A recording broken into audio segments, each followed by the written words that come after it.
Level 50, woo! I know I'm late on this, but now I feel like I can finally talk about Secret World Legends. But before I begin, I think I should run through a scenario. Welcome to this virtual training scenario.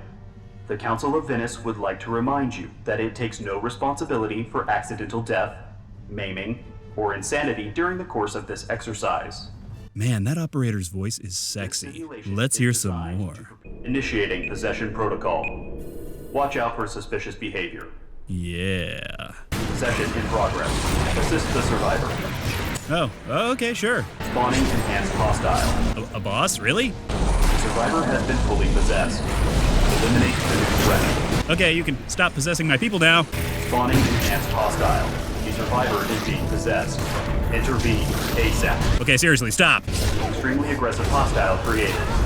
Brace for arrival. Stop, you jackass! The survivor has been killed, making the term survivor ironic. Oh, you No, I did not alter that audio in any way, and your ears are not deceiving you. I am in Secret World Legends. Being a super fan of the Secret World, I was approached about auditioning for this role, and here we are. I thought I would bring this up to you all first thing because 1, I want you all to know about it, and 2, you may be thinking that everything I say about the game would be compromised by this fact. But I think it's the opposite. I am now looking at this far more critically because it's my game, and it better represent me well. That and I get nothing if the game does well. My part's done, so yeah. Just a life goal achieved for me, and a nice Easter egg for y'all. Enjoy. Although my character's kind of a jackass. Sorry about that. On to the game. Just to catch you up to speed, the Secret World has now relaunched as a free-to-play, we're not gonna call it an MMO, but it's still totally an MMO, dubbed Secret World Legends. And it put the original game through some revamps, and now we're gonna talk about them. Now, a lot of what I'm going to say is going to sound like I dislike Secret World Legends. That's not the case. I actually enjoy the game a lot. And if you ask me if you should play the game, I would say yes, go try it out. It's free, what do you have to lose? But I loved the original Secret World a lot, so this is gonna end up sounding really nitpicky and negative. But it's not. Does that make sense?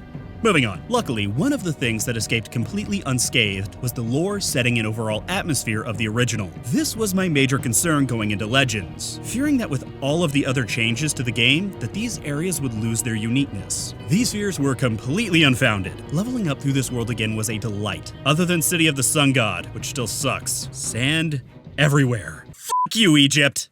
Not in real life though, just in the game. It's just a joke, Egypt. I'm sorry. I was just kidding.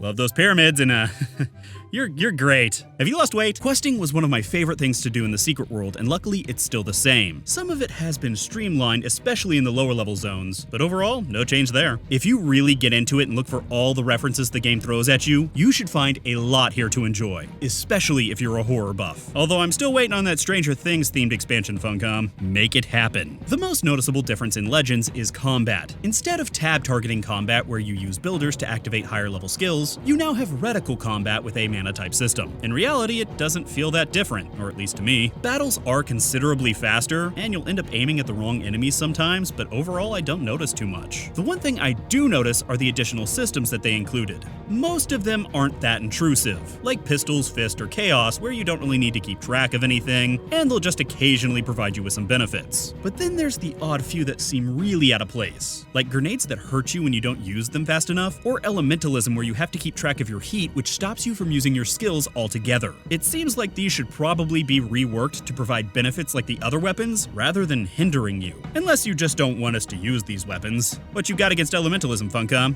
Huh?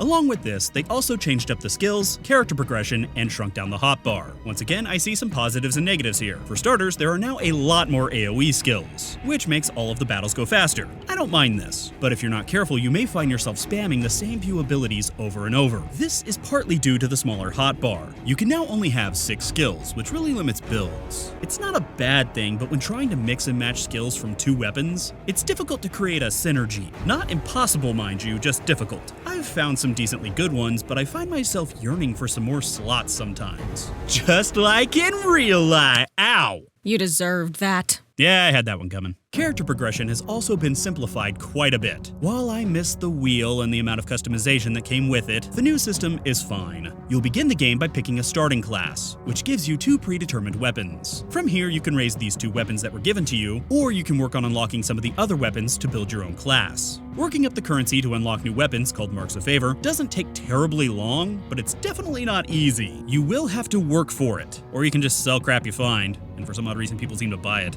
so that works too. You'll also notice that you have levels now. This basically replaces the old gear score system, making it a little easier to understand where your character fits in terms of which areas and enemies you can fight. It works just fine, and you level up pretty damn quick. So hurry up and get to level 50, so you can hear my soothing voice as I tell you how much you suck. Unlocking new skills pretty much goes in a straight line. Each one of these branches typically corresponds to a different spec, and then you can mix and match from each to build your own class. There's also a passives tree to help you augment certain skills, so some of the complexity of the original wheel is still there, but it's not as customizable as it once was. Despite some of my complaining, I really only have 2 gripes with the game, and this is one of them. I miss the wheel. My other gripe is gear. New gear such as weapons, talismans, signets, and glyphs are obtained through questing. As you go, you can break down unwanted pieces to level up gear that you like. Once your piece of gear hits max level, you can then fuse it with another piece of max level gear of the same type to increase its quality. Then you level up that piece of gear and fuse it with another piece of max level gear to increase its quality again, and so on and so forth. While not hard to understand, you have to take into account that each piece of gear also has a number of pips. 1, 2, or 3. 3 pip gear is the best. However, you really won't start seeing 3 pip gear until later in the game. So you'll have a bunch of nicely leveled up 1 or 2 pip gear, only to then need to level up 3 pip gear. You can level up the pips in your gear for cash, but I ain't gonna do that. And breaking down your previously leveled up gear does not grant any additional experience to your new gear. It grants as much as a completely unleveled piece. Frankly, the whole thing ends up feeling like a massive time sink. If they simply changed it so that gear you've leveled up provides additional experience to new gear, it would solve most of my issues here, because luckily, to make it through the story, I didn't find leveling up gears to higher tiers to be necessary. But if I were to attempt higher level content that required me to have higher tier gear, that would drive me nuts. Or at least nutser. Nutsist? Let's go with that. There were a few other changes to the game, like some visual updates to character models and some combat and spell animations, but you probably won't notice. What you will notice is the massive amount of loot crates you pick up. So let's talk monetization. I normally don't talk about this type of thing, but since I managed to get to max level in this one and have some experience with the cash store, I thought I'd go ahead and discuss it. And my conclusion is, it's fine. At least if you're playing casually. You can play all of Secret World Legends story content for free without any real problem. Now, I don't know how the monetization is when you go more hardcore, because I'm not a hardcore player. There's the aforementioned loot crates that drop off of pretty much everything, and if you're not a subscriber, you won't get keys for these unless you buy them for cash. But there's really nothing inside of value. You will get a catalyst to help increase your gear level, but not enough to make purchasing keys worth it. You can purchase fusion items to help make those last few gear levels easier, but once again, probably not worth it unless you're planning on raiding or doing nightmare dungeons. Subscribing doubles your AP and SP gain, but if you know what you're doing with your build, it's not really necessary. The only real limitation that free-to-play players hit, other than limitations on trading, involves loot keys for dungeons. After each dungeon boss, there will be a loot box which requires a key. This seems pretty bad at first, but here's my findings. 1. Even subscribers get a limited number of keys each day, just a few more than non-subscribers, so even paying doesn't really help this. 2. You can buy more keys for Marks of Favor, which can be earned by selling crap you don't need. And 3. The loot in dungeons sucks and totally isn't worth it. Funcom was supposedly making this better in one of their updates, but it really didn't. The only real reason to do dungeons at this point is to have fun with a group of friends. Dungeons in the Secret World were great, but right now, they're not, and that should be fixed. Overall though, my thoughts on changes for the Secret World Legends are, they're fine. The combat changes are fine, and in my opinion, a bit better than the original. The character progression changes are fine, the monetization is fine, it's all fine. But that's kind of a problem. They're all just fine. None of them are particularly great. Except for the changes to the Agartha, those were much needed. But I understand why they made the changes they did. It was done in an attempt to help the game appeal to a broader audience, which was needed to help keep the game alive. And that's likely the situation we were facing. Secret World Legends were shutting it all down. And I find Legends to be a good game. Not better than the original, but still a good game, and far better than nothing. Bottom line, gamers, play the game, try it out, enjoy the story and the world. I still think they are second to none of any MMO. Funcom, fix the gear situation and fix dungeons. You've got a good thing here. It just needs a few tweaks to be great. Oh, and hire that guy who does the scenarios to do more voices. He's great. And that was my view on Secret World Legends. I'll be playing. My name is Hyvee. Look me up. If you're new here, make sure to hit that subscribe button for future videos. You can also watch another video up here. Also, make sure to follow me on Twitch for my weekly live streams. And if you want to help the channel, you could donate to me on Patreon like these other amazing people. They are all just as good as the original.